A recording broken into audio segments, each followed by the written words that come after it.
Nation, happy Friday. Friday is CEO day for me. Man, what a crazy day it's been so far. I woke up way earlier than I normally do and just got to work.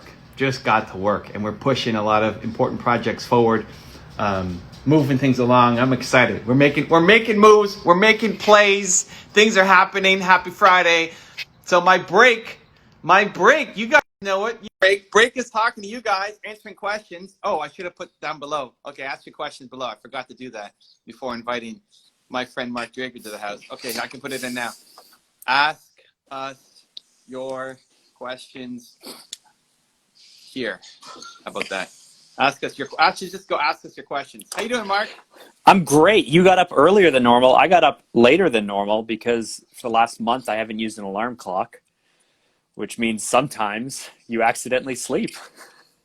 I wish I could sleep more. I'm trying to do the opposite. I haven't used an alarm clock either. I haven't used an alarm clock unless traveling or something, right? Or have to wake up for a flight or something. But yeah, I'm trying to sleep. I need to sleep more. I had a late night and then just woke up early.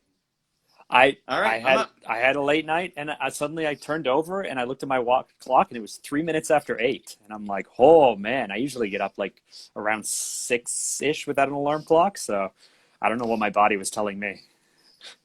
8's more. That's more reason. That's more what I would be doing normally. Eight is sleeping in for me, man. 8 is sleeping in for me. I want to sleep more. Sleep is great. Sleep is needed, fam. Sleep is needed. All right. You need it more than ever. Yes. We do? Yeah. When there's uncertainty and when you're not in routine, you need more sleep because your brain you're making all these decisions. Every decision is a hypercritical decision. You use a lot more energy. You need a lot more sleep. There you have it. Mark Drager dropping science on us. All right. So this is a bonus episode, Something to Prove podcast. You ask us questions. We'll answer them. So pop them down below. We got our first one coming up. Rena Friedman Watts asking ideas for people that haven't used social for business until now. I'm a fitness teacher. Ideas for people who haven't used social until now. For business. Why are you so late to the game? What are you afraid of? It's not. So here's the thing. Wow, we're leading with judgment here, Mark. No, it's not that. The reason I start with that is there must be some. I love you, Rena. No. The reason I start with that is there must be some reason you haven't jumped into it yet, right? Like if it came naturally to you, you would have jumped into it years ago. There's some reason why you haven't done it yet. Are you afraid of judgment? Are you worried you're not going to be good at it? Do you suck at technology? Are you just afraid you're going to make a mistake?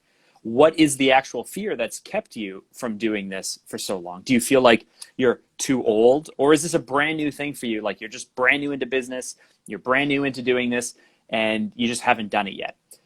The reason I start there is what's held you up is because, the simple answer is like, if you like photos, go to a photo site. If you like writing, go to a writing site. If you're comfortable doing lives, go to something that'll help you do a live like this. But that's like the tactical thing. That's not the reason you haven't done it until now. And so I would start by trying to attack what that reason is. And then honestly, you just have to do something. So if you're afraid to go on a live because you're afraid to look like an idiot, then get on a live and make a bunch of mistakes. And then you won't feel like such an idiot anymore. It's pretty good. I turned it around on you, eh? What do you mean? You didn't like my answer to begin with. No, I'm just giving you a hard time, Mark. You led with your judgment. I led with my doubt and insecurity. Let's give Rena some love. Rena saying thank you already. Yeah, I wouldn't get so caught up on what the idea is, more that you're doing something every single day. So there's lots of things you could do. I would start with a daily live workout. Mark's wife is doing that on her IG live. Jack is strong. JAQ or JCQ. Ooh, yeah. JCQ. Yeah, and she's new getting into that stuff. But take people on a regular IG live workout. Take some clips. Share your message with an IG story, with an IG post. Play with videos. Play with pictures. Don't get too caught up on what is perfect. It's not going to be perfect. It takes some time to find your voice.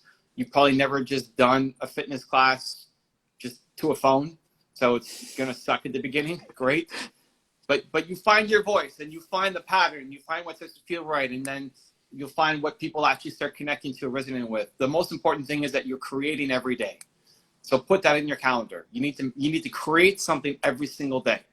A picture, a video, or a live stream every single day. And don't worry if it's not the same thing every day. Like, allow, people want the perfect plan in the beginning. It's going to be messy. Allow for it to be messy. Wake up. And if you're inspired to do something, awesome, do that. And if you're not inspired, then go get inspired. Go type in, fitness teacher on Instagram and see what people are posting and get inspired. Your task for the next 30 days is to make something every single day and post. And believe. You like that? I did. Okay, good. If you are being,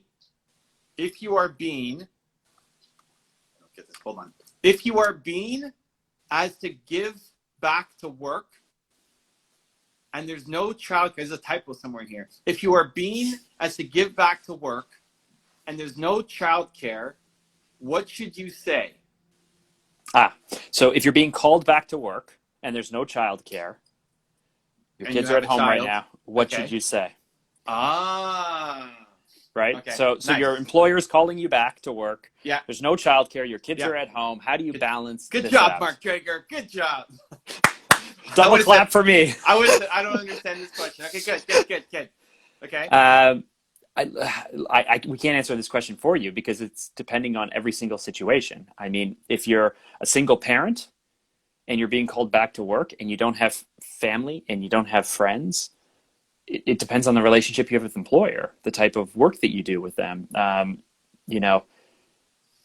mean, that's a tough situation, but it's going to be 100% unique.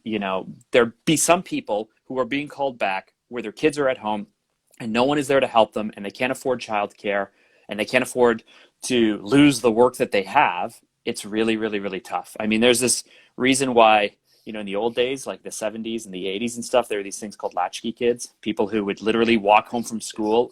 Yeah, people would stay home all day without their parents there. I used to do that. Like I was like 9, 10, 11. I would stay home all day. My mom wasn't there. My parents weren't there. I'd get up and I'd make myself breakfast and I'd watch TV. So we're kind of in a different world where people freak out if you do that now. And why is it called a latchkey kid? What does that even mean? That's like the Gen X thing. The latchkey kids were I don't know where the term comes from, but it basically means that you would have all of these endless hours of unsupervised. There was no one around. You were unsupervised. I don't know. I can't. What did you do with an unsupervised 9-year-old, Mark, for 3 hours before your parents came home?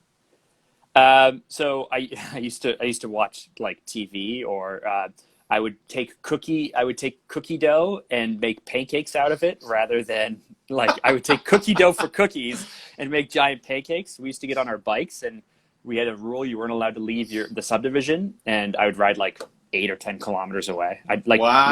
One time I remember going for a 4-hour bike ride. I was older. I was maybe 11 or 12. I went for a 4-hour bike ride and realized it was so far away that I wouldn't be able to make it home to beat my dad, kind of thing. So wow. You're before he got home from work. So you're giving our viewer anxiety here, what her kids are going to do now when she leaves them at home alone. Okay, anyway, continue. I don't know how to answer this question for you, because obviously the answer is to talk to your boss, talk to your manager, talk to your employer, explain the situation, ask what they can do to accommodate, ask if, depending on the age of your kids, if you can split time or they can come with you, or ask friends for help, ask neighbors for help, ask anyone for help. Everyone is in the same situation right now.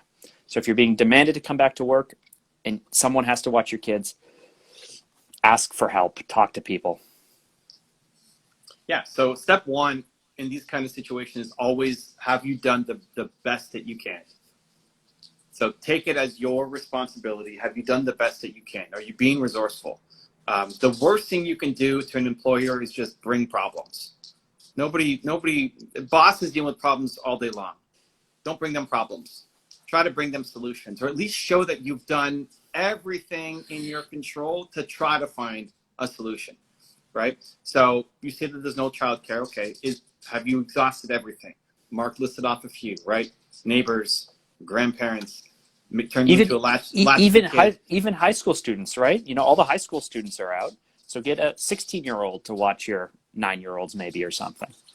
Yeah, and listen, maybe it's not possible. Maybe it's a 13-month-old or something, and we don't know. But have you tried every possible scenario in your mind? Have you just taken a breather for 45 minutes, gone for a walk, and just tried to think, if I had to go back and I had gun to my head, had to find a solution, what would it be? Yeah, because listen, you have a gun to your head, you figure it out. So gun to your head solution, what would it be? And then now, since you don't have a gun to your head, is that at least the feasible options that are out there? Is there anything that can happen? And if not, then you go to your boss and you say, here's the situation. And I've thought about this and I've tried this. And you want to show that you've actually thought this through, not that you're just bringing another problem and complaint, because everybody's bringing them problems and complaints right now. And then look for some kind of break, whether it's, again, working from home, bringing the kids to work with you, doing part-time. And if it's absolutely no and the boss has zero understanding, then maybe you shouldn't be there. You should find something else, because you don't want to be at a job that you're not being respected. But before, it's so easy to blame the boss and say, hey, this is the problem. You need to first take on your own accountability. And did you exhaust every single option? Even if you're saying yes, 5 more options exhaust in your head before you go talk to your boss. Like that. All right. Okay, let's close this one up. Why are you laughing? I like Friday afternoon Evan. You know, like Friday it's afternoon, different energy than like yesterday when we talked on the podcast, for example. It's like the same time of day. It's the same thing. Friday doesn't. But maybe it has to do with the questions. Maybe it has to do with you're surrounded by Believe Nation, or you're just It's totally the questions. I'm not helping you. Okay. I'm helping these people. When you're helping me, you become lethargic and slow. Was I lethargic yesterday? I don't think so. I feel like that was a pretty fire episode. Okay. All right. Okay. Nieceology. How do you deal with criticism on social media? So I think you have to look to see first, is there any truth to what people are saying? I'm not saying they're saying it nicely or politely, and it may make you feel terrible. But anytime that I get any kind of criticism, I get super defensive. Personally, I get really, really, really defensive. Even now, Jesus. Even if it's friends. Even if it's friends, I get super defensive. But first, is there any truth to what they're saying? And is there something that you did wrong? Is there something you could have done better? Most of the time, there isn't. Most of the time, they're nitpicking. They're playing devil's advocate. They're trying to make everything black and white. They're making a mountain out of a molehill. They're not giving into nuance or any of those things. And in which case, you just have to question: do you really know who they are? Do you really value what they have to say? I used to take online criticism personally because to me, I wanted to try and argue my way to being right. I wanted to say, no, you don't understand. What I meant to say was this, and of course that, and blah, blah, blah, blah, blah. And at the end of the day now, I just look at their criticism and I'm like, that's funny because they don't get what I'm saying. They don't understand my point of view. I don't really care that much about maybe what they have to say because I don't know them that well. So for me now, it fires me up more often than not. If it's personal criticism, is there something I should do? If it's not, haha, that's so funny. And if it's really, really disgusting or terrible, and I know this is your thing, Evan, it's just you got to kind of try and make yourself feel bad for them. That this is what they're going to spend their time doing. That was your advice to me, Evan, is just try to feel bad for them. That this is how they spend their time. This is something that they're going to waste time and energy putting out there. Then you kind of have to feel bad for them. Yes, I would flip the order. I would start with empathy. Not necessarily feel bad for them, although that could definitely be it, but empathy. Whether it's people online or your parents or your friends or whoever trying to give you advice, start with empathy. If it's your parents or somebody who you love, they probably love you and their advice is coming from love. If it's online, this person probably hates their life. That's what I'll tell you. This person hates most people hate their lives, by the way. So it's not that big a stretch. But somebody coming on and leaving nasty comments on social probably hates their life. So that's what I default to. When you get that, then it removes the sting of the words. Then their words don't hate as much. It doesn't hurt you as much. It's like you're gonna yell at a baby for pooping in their diaper. They're a baby. What do you want? Right? If Mark comes over to my office and poops on the floor, I'm going to be pissed. But a baby, what a strange thing for you to say. but a baby, you just expect it. You expect it. So that's what I would then expect. If you start with this person hates their life, then I would expect nasty things to come out of them. So it removes the sting, right? You don't get angry at a pooping baby. Then you can look inside of, is there anything that I can learn from this besides just writing them off as a hater? And sometimes there is, sometimes there isn't. And my default response to people typically is sending you love. Sending you love, Matt. Sending you love, Jill. Sending you love, whoever. Sending you love, Poopy Face 29. You know, whatever their account name is. There's a lot of poop happening in this answer. And that often ends it because they don't know how to react to it. Whether it's that nobody sends them love in their life or they were like expecting a defensive response. It's shocking how most of the time, like 98% of the time, nobody even responds to it afterwards. It just kills the conversation because they're looking for, they're looking for attention. They're looking to try to do a getcha, gotcha. I was trying to think of another one. You can't go in threes on that one. Someone just said Poopy Face 29 is already taken. Is it? Great. So well, then don't be that person. Underdog Books in the house. World of Cosmo. Giving some poop emojis. Yeah. So that 3-step process. Have empathy. Lead with empathy. It removes the sting. See if you can learn from it. And if not, just say, sending you love. Yeah? Feeling good? All right. Mm-hmm. Okay. Faye is writing in to say, how do you know that, I think it's another type. Okay. How do you know? It's hard though. It's a new game. It's a new game. Yeah. Yeah. I think I can help on this one though. The last one we needed Mark's 8-lane highway insights to figure it out, but we got it. How do you know what is truly your dream? I can't differentiate what's a dream and what's a passion. Oh, wow. I guess the first thing I would start with is, does it really matter if it's a dream or if it's a passion, if it motivates you and if it excites you and you can move forward on it? Because the dream, I guess you're saying the dream is like your purpose maybe, and it's the thing that you want to be able to do forever, and your passion might burn out. But how do you know until you pursue it? And so I would say start until it doesn't make sense for you to do it anymore. And if you find that, you get a few months into it or a few years into it and it's no longer your dream, it's now like something that is fizzled or it's burnt out, then what's next? But I don't know if it, like for me, I tend to overthink things. So if I was asking myself this question, I'd probably say, Mark, you're overthinking it. What can we do to start on our passion? What can we do to start on our dream? What can we do today rather than trying to define the difference between a dream and a passion, and is this a passion or is this a dream? Is it sustainable? Is it something I can do forever? You don't know until you start. So start, and then you'll figure it out along the way. Rena saying, that's awesome, Mark. So there you go. People liking the Dragerology in the house. Dragerology, I like that. Dragerology. New subject. Level 400. This question is difficult because I don't know how you define it, and I get people get really caught up on definitions. I hate it when people ask me like, "What's your definition of entrepreneur?" Yeah. Am I an entrepreneur? I do this and this.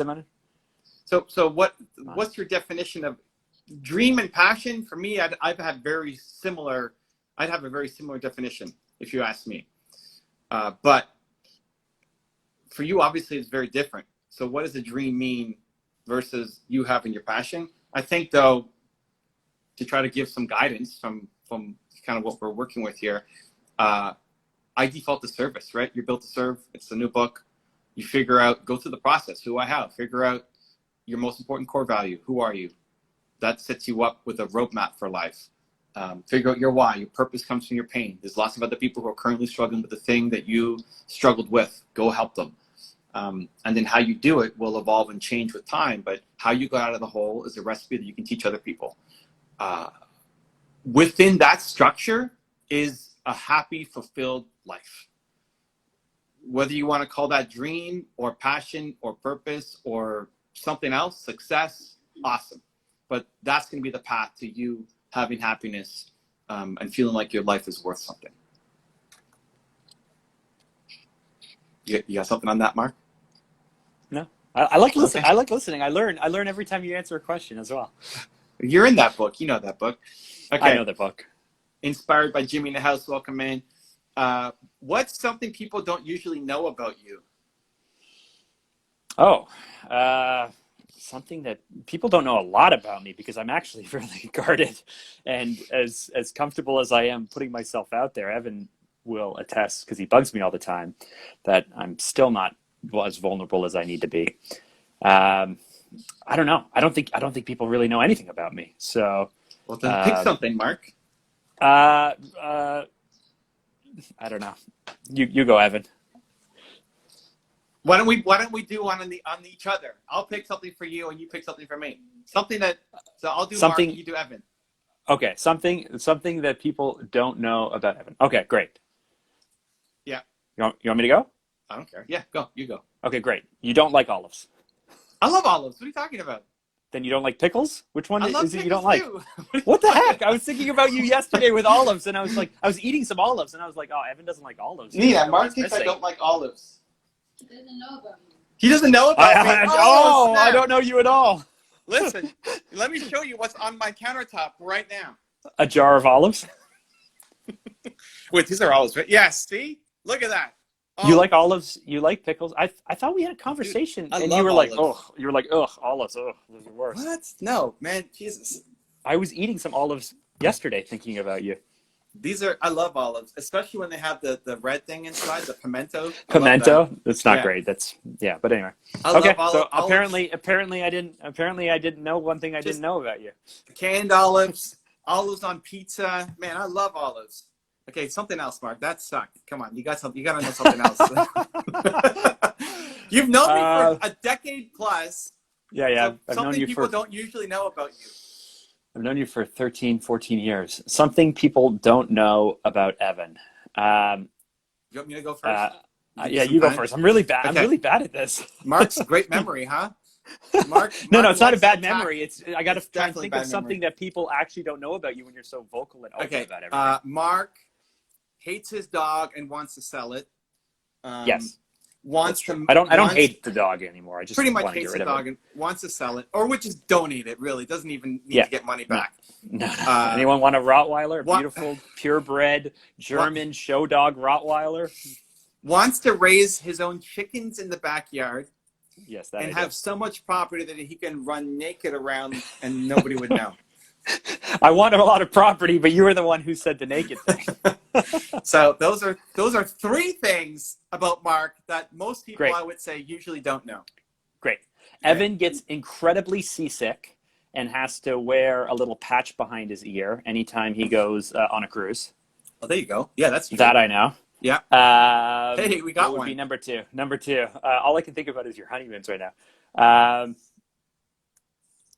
That's good, Mark. Listen, it was Okay, was good. one. Good. We'll quit while we're ahead. Okay. Great. And he Great. hates olives. Yeah, awesome. I hate them. They're so bad. I hate them. Okay, Mark, are you happy? I am right now. Yes. Of course, that changes from day to day or time to time. But actually, a few years ago, I spent more of my time unhappy than happy. Now I spend actually more of my time happy than unhappy. The thing that I think is interesting about happiness is most people are chasing it or want it or think that they can get it. But I honestly believe that it's just a byproduct of, like, happiness comes from the other parts of your life working really well. So that has to do with relationships. It has to do with, are you excited about the work you do and challenged? Are you growing? Are you proud of the things that you're doing? I think each one of those things. And then for me, because I tend to have a lot of anxiety, when I'm not stressed out and I have all of those things, I feel really, really happy. I like how you said excited. I was searching for a word. I would split this question into excited and fulfilled. So there's happiness in the moment, which exciting is a good word. I'm excited to be here. This is fantastic. I'm excited for what I'm going to do. I'm excited to dive into these olives and destroy them today, right? I mean, it's just. And name each one. Mark. Yeah, Mark. Think, Mark. I like these. I'm gonna draw little headphones on each olive and then eat it. Oh, Yeah. I got another thing. Evan drinks barely any water. There you Not go. true anymore, but Not when true it- anymore. We read Tony Robbins for 3 days, and the When dude you- would drink like this much of a water bottle. when you're Tony Robbins and you have no break to go to the bathroom. Inclination to go to the bathroom, yeah. Yeah, but also, yeah, I have shifted my water consumption habits drastically in the past. Look, I got it right here. This looks like a coffee cup, but inside, let's see. Oh, it just has, Yeah. Ew, that looks it's gross. water. Oh, I just spilled it on the table. It's water with some like leftover cinnamon in it from my morning coffee. Anyway, so there's excitement, the temporary happiness, and Mark's kind of chasing it, but I think it's good. Like I think excitement is good. I think having things that excite you, finding little moments every day to get pumped up about, whether it's doing an IG live with a friend, helping people, eating olives, having your morning coffee, like whatever the thing is. I lined up a couple meetings with some people today that hopefully can give us a master class on some topics that we really care about, and it's exciting. Like I'm excited to make that happen. I'm nervous. I'm scared. I hope they tell me I suck, and I'm excited for that. So those little fleeting moments, I think are I wouldn't scorn them. I think they're great. I think you should have things that make you excited. But underneath that is a base level of fulfillment, which will come from, do you feel like your life matters? Back to the built to serve message, right? Are you serving others? Are you helping others? If you're not happy, sustained, chances are it's because you're not serving others and you don't know your purpose and you don't feel fulfilled. And then no amount of olives will save you, right? Because it's just this little fleeting thing, and you don't have the base layer. So I like that. That's how I would combine it. I think for a lot of people, they confuse happiness with distraction. I think that, if you're looking forward to something, that excitement is a distraction. If you're busy running from one project to the next project, or you're going to work, or you're doing this with the kids, or whatever it is, you can have a busy day and go, oh, that was a good day. But I think when you don't have anything to worry about, when you don't have anything to stress about, when you're not focused on something or distracted by something, that really tells you if you're happy or not in your life.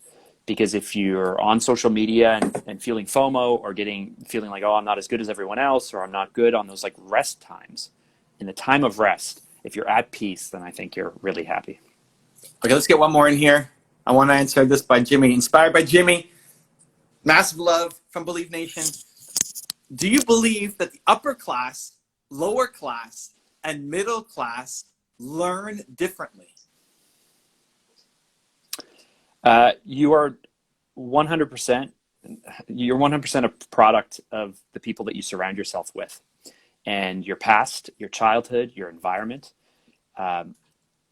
Certainly, if you are raised if you're upper class and you're surrounded by people who just believe things should be a certain way, they're going to imprint on you that things should be a certain way, and that gives you a certain sense of confidence. But maybe you learn also makes differently. you. Hold on. But you also learn differently. Do you learn differently? No. That's the question.